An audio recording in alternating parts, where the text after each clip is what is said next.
So let's look at it. He has some legacies. 200 days in office, and you can look at several things that he did. And in the last 60 years or so, since independence, the time Murtala Mohammed spent in office is one that was regarded as one of the most decisive for any leader that has led this country. We look at issues relating to anti-corruption, civil service restructuring, creation of state, relocation of the federal capital, review of the third national development plan, the foreign policy, transition to civilian rule. He had all of these bold initiatives and plans, but he was assassinated, and he couldn't continue with all of that. But let me pick on the issue of anti-corruption. In 1975, Murtala dismissed over 10,000 public officials in a sweeping anti-corruption purge and enacted the Corrupt Practices Decree number 38. 50 years later, Nigeria ranks for 145th out of 180 on Transparency International's 2024 Corruption Perceptions Index. What lessons from his style do you think we could learn, glean on anti-corruption work and can still work in today's Nigeria? I think what's failed and what in do this you country think has failed? Upbringing. The truth is, many people that you have in public office today were simply not well brought up. You know, when I was in King's College in Form 1 and Form 2, we had a class called Civics.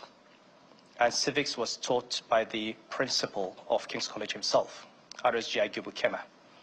So from a very young age, you taught certain values. You taught the importance of honesty and integrity. You taught the importance of human rights. You know it's important to leave a good name. You know that when you go into public office, it's an opportunity to serve. You don't go into public office in order to make money. Now, many of the people that have assumed office since then simply did not have that upbringing. They did not have that training. And many people go into government for the wrong reasons. You do not go into government to make money. If you want to make money, you become a businessman. Aliko Dangote is the richest man in Africa. He has never been a commissioner or a governor or a minister. So I think the entire value system of the country has been eroded. We have been ruled by people who have no values, people who come from, they have no names behind them, and they have no desire to leave a name after them. These are people who define themselves by what they own, how many houses they have, how many private jets they have, how many billions they have in bank accounts, and they think that is something. It is not important to them that people look at them and they only see thieves. They see criminals. They see people who have taken away the Commonwealth. It is simply not important because for them, the values do not matter. So I think we need an entire regeneration of values. It is not about one person. The president or the governor or a minister cannot on his own change this country, but I mean, look at our religious leaders, how they've become. They've also, you know, they become sycophants. They've become praise singers for money. Traditional rulers have lost it. You know, everybody seems to have jumped on this bandwagon where money seems to be an end in itself. And unfortunately, a society in which material wealth, no matter how you get it, is respected, is glorified, where people who are known to have stolen money get rewarded with ministerial appointments, with senatorial appointments, that society will continue to reproduce itself. We do not have any, we don't have a sense of disgust for people who hold public office and amass wealth. We reward them with appointments, with more public office and more opportunities to amass wealth. And this is what Nigeria has become. Could it have been addressed by one man? I don't think so. Can it be addressed by 100 men? I don't think so. I think as parents, as citizens, we are all responsible. As leaders, we are all responsible. We have to continue stressing the importance of values, the importance of a sense of what is important in life beyond material wealth. We are all going to die. No matter how much money you have, you will die and you'll be buried, and there's nothing. You'll take nothing with you. And people simply do not understand that. People in their 70s and 80s are still looking for money. I don't know what they're going to do with it. So that's really the problem.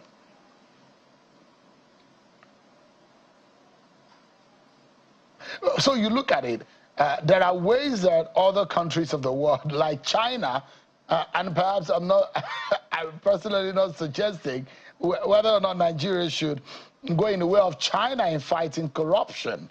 But you have been in public life for a long time. You've been in private sector. You know that civil service is a major problem when it comes to aiding and abetting corruption in this country. There are those who say you can't steal money in government without the help of the civil servants. From your own experience, how best do you think we can tackle corruption head on, such that anyone who passes through the corridors of power or in civil service and public life will be scared to touch government money? I think our civil service the common is patrimony of this country. Always given the rough end of the stick.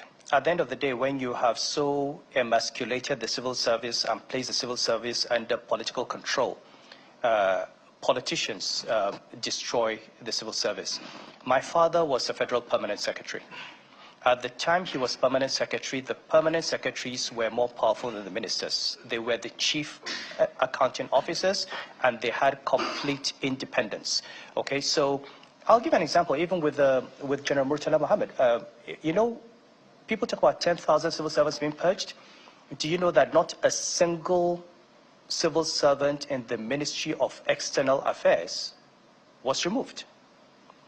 And simply because when my father was told to bring a list of people who were to go, he said he had nobody. And they gave him a list of people, and he checked their files. They had done nothing wrong. He said, under the civil service rules, I cannot retire them, and I cannot tell them to go. And at one time when he was called and said, look, every ministry has brought names of people who were to go.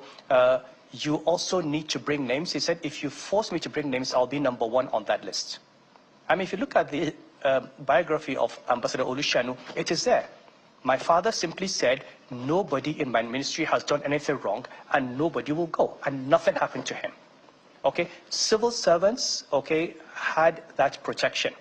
If Murtala Mohammed sacked civil servants, it was because the permanent secretaries at that time decided not to abide by the civil service rules. And so it's not the leadership per se, but those who were supposed to say no. I've always said there is something fundamentally wrong with a public officer who does the wrong thing and says he was ordered to. I was governor of the central bank. If anybody called me to say do something wrong, I had a responsibility to say, no, sir, this is against the law. This is not how it is done. And no leader, if you face him and tell him, would tell you go and do it. Nobody would write that he's directing you to disobey the law. So the civil service will have to remain the backbone for the regeneration of this country's values. And the best way to do this is to protect civil servants. How many permanent secretaries can say no to the minister?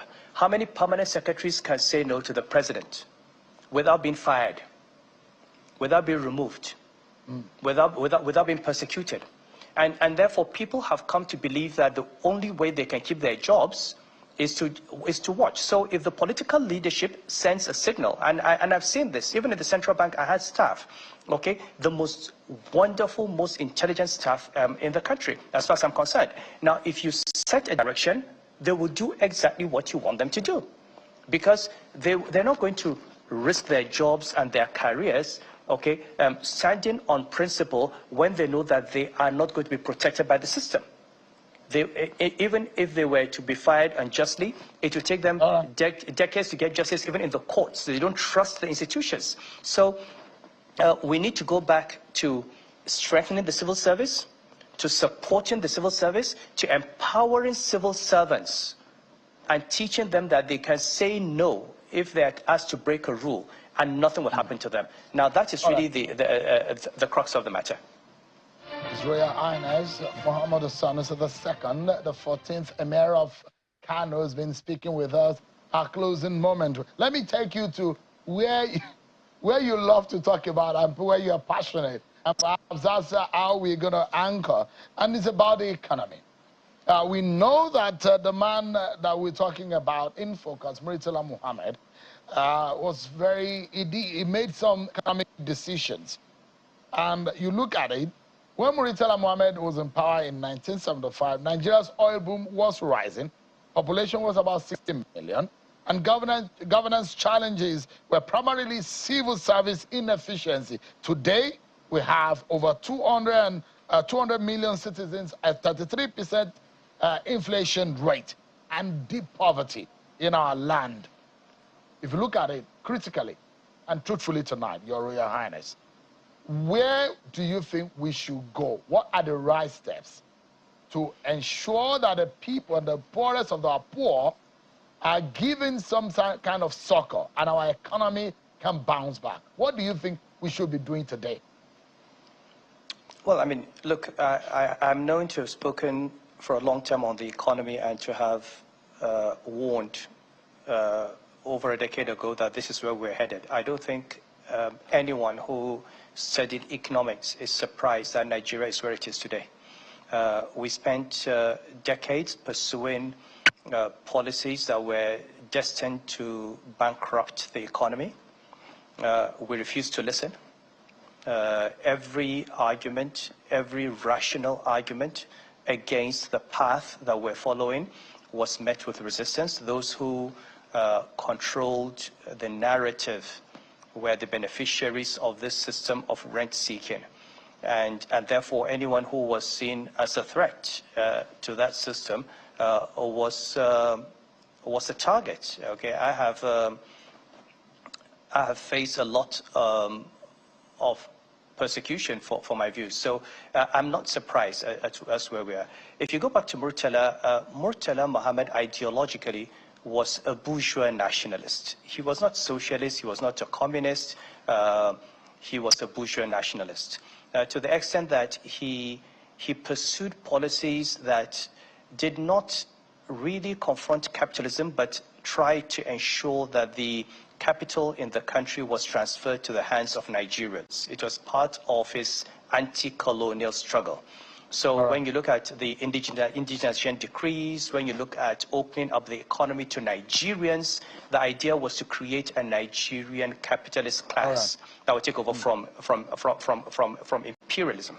And I think this was his major ideological shift from a neo-colonial system to a bourgeois nationalist system. Yes, Sean. We're totally out of time, but it's a pleasure, a very great one, speaking with you and reminiscing on the memories and the times and legacies of Murtala Muhammad, a man that you had a personal relationship with. Thank you so much indeed, Your Highness L'amido Sanusi II, the 14th Emir of Kano. Thank you so much indeed for your time. Thank you, Sean. Thank you very much.